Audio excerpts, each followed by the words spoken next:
The man in seat 12C looked like someone life had forgotten. His jeans were worn thin, his shirt had a small tear near the collar, and his shoes, the kind that once had shine, were dulled by years of hard use. He sat there quietly, eyes fixed on the clouds beyond the small airplane window, clutching a faded photo between his calloused fingers. To most passengers, he was invisible, just another tired face on a crowded morning flight. But what no one knew was that the man in seat 12C carried a story heavier than the plane itself, a story that would soon bring even the proudest members of the U.S. Air Force to their feet. Before we go any further, if you believe in kindness, second chances, and the power of unseen heroes, please take a moment to like, comment, share, and subscribe to Light of Kindness, where real stories touch real hearts every day. The man's name was Aaron Keller, a single father from a small town in Nebraska. 5 years earlier, Aaron had everything he ever dreamed of: a loving wife named Maria, a 2-year-old son named Lucas, and a job he loved as a maintenance technician at the local airfield. Life wasn't easy, but it was good. He came home each night to the sound of laughter, the smell of Maria's cooking, and the comfort of knowing he was building something that mattered. But all that changed one rainy October morning when a drunk driver ran a red light. Maria was gone instantly. Lucas survived, but with a heart condition that required expensive treatment Aaron could barely afford. In the months that followed, Aaron's life unraveled. He worked extra shifts, sold his truck, and moved into a smaller apartment. Every dollar went to keeping Lucas alive. When bills piled higher than hope, Aaron started working nights cleaning hangars, a job that paid little but kept him close to the planes he once repaired with pride. There were nights he would stop, mop in hand, watching F-16s roar into the sky, wondering how such powerful machines could coexist in a world so fragile. Now, years later, Aaron was boarding a commercial flight to Arizona, his last desperate chance to get help. A non-profit foundation that supported families of fallen military members had agreed to meet him. Maria's brother, Captain Jonathan Reed, had been a fighter pilot who died in the line of duty, and Aaron hoped that connection might open a door for Lucas's treatment. He'd sold his last possessions to afford the ticket. As he took his seat, passengers filled the plane around him. A well-dressed businessman in 12A complained loudly about a delay. A young woman beside him snapped selfies, complaining that she'd been assigned a middle seat next to some scruffy guy. Aaron pretended not to hear. He just stared at the photo of Lucas, the boy's smile wide despite the hospital tubes taped to his small cheeks. When the flight attendants came by, Aaron asked quietly for water. He couldn't afford the snack pack. The woman in 12B ordered wine and looked away when Aaron tried to hand her the napkin she dropped. It wasn't cruelty, it was indifference, the kind that comes when people are too busy to see. Halfway through the flight, turbulence hit. The lights flickered, and the captain's calm voice came over the speakers: "Ladies and gentlemen, we'll be entering a brief rough patch.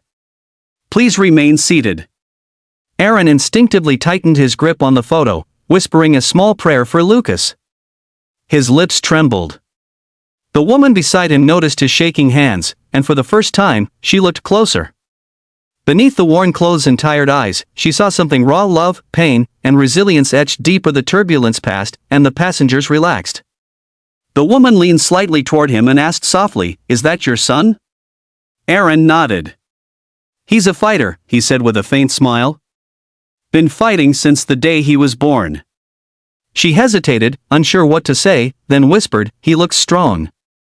Aaron replied, "Stronger than me most days." Moments later, the captain made an announcement: "Ladies and gentlemen, as we prepare for landing, please note that we'll be taxiing beside a group of Air Force F-16s returning from training. Please remain seated."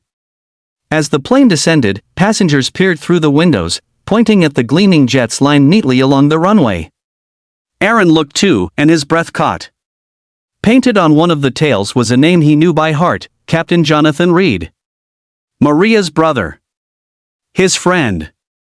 The man who had given his life in service 8 years ago. Aaron's eyes filled with tears. The passengers around him didn't understand why. He whispered, "That's my brother-in-law." The woman in 12B turned, startled. "You mean?" Aaron nodded.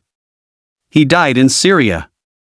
Saved 6 men before his jet went down." The plane came to a halt, and before the passengers could stand, something unexpected happened. Out on the tarmac, the crew of the F-16 squadron had gathered. The captain stepped out of his jet, removed his helmet, and signaled toward the commercial plane. Through the small oval windows, every passenger could see them, standing tall, their uniforms gleaming in the midday sun. Then, as if time itself paused, the entire F-16 crew raised their hands in a sharp, unified salute toward the man in seat 12C. The flight attendant's voice cracked over the intercom. "Ladies and gentlemen, it appears this salute is for one of our passengers." All eyes turned to Aaron. Confused whispers rippled through the cabin. "What's going on? Who is he?" The woman beside him gasped as Aaron slowly stood, unsure what to do. The captain of the commercial flight emerged from the cockpit, walked down the aisle, and stopped beside Aaron. "Mr. Keller," he said softly. "Sir, the F-16 squadron wanted to honor your brother-in-law's service. They just received word you were on board." Aaron's hands trembled. I don't deserve that," he whispered. The captain shook his head. "Sir, they disagree." Through the window, the salute continued, proud, unwavering, and deeply personal. The businessman in 12A lowered his head. The woman in 12B began to cry. Around the cabin, silence fell heavy as passengers realized the man they'd ignored carried a story of sacrifice and love far greater than any of them had imagined. Aaron pressed his hand to the window, tears streaming freely now. "Thank you," he mouthed toward the crew. When the plane finally reached the gate, no one rushed to disembark. One by one, passengers stopped by Aaron's seat, shaking his hand, offering words of gratitude or quiet hugs. The woman in 12B handed him a folded note with her number. "For your son," she whispered. "I work for a medical charity. Maybe we can help." The businessman who had complained earlier slipped a $100 bill into Aaron's pocket, saying nothing. As Aaron stepped off the plane, the tarmac crew stood waiting. The Air Force captain, a tall man with sunburned skin, approached him. "Mr. Keller," he said, "we served with Captain Reed. He talked about you, said you were the brother he never had." Aaron's voice cracked. "He saved my life long before he saved anyone else's," he said. The captain nodded, placing a hand over his heart. "Then let us return the favor." He handed Aaron an envelope. Inside was a check from the Reed Legacy Foundation, enough to cover Lucas's entire treatment and more. Aaron's knees buckled, and the captain caught him before he fell. "He would have wanted this," the man said quietly. Aaron wept openly, years of grief, exhaustion, and hope pouring out all at once. The crowd of onlookers, airport staff, and passengers stood silently, many wiping tears. It wasn't pity they felt, it was reverence for a man who had given everything and expected nothing in return. Later that evening, as Aaron sat in a hospital room beside Lucas, he held his son's hand and told him what had happened. Lucas listened, eyes wide, his small voice whispering, "Mom would be proud, right, Daddy?" Aaron smiled through tears. "She already is, buddy. She already is." In the days that followed, donations poured in from strangers who had been on that flight. The video someone recorded of the F-16 salute went viral. Millions watched as the story of the man in seat 12C spread across the world. Aaron never sought attention, but he used the platform to thank every person who showed kindness when the world seemed cold. He started a small non-profit called Sky for Second Chances, helping families in crisis pay for medical travel. He called it Maria's Dream. Life didn't suddenly become easy. There were still hospital visits, sleepless nights, and bills to pay. But something inside Aaron changed forever. He realized that sometimes, even when life strips everything away, dignity and love can still shine brighter than any uniform, title, or fortune.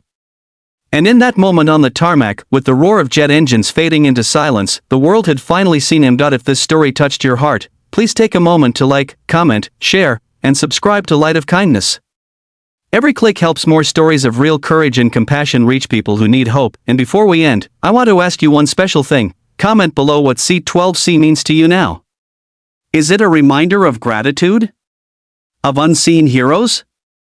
Or of how kindness can take flight even in the darkest skies?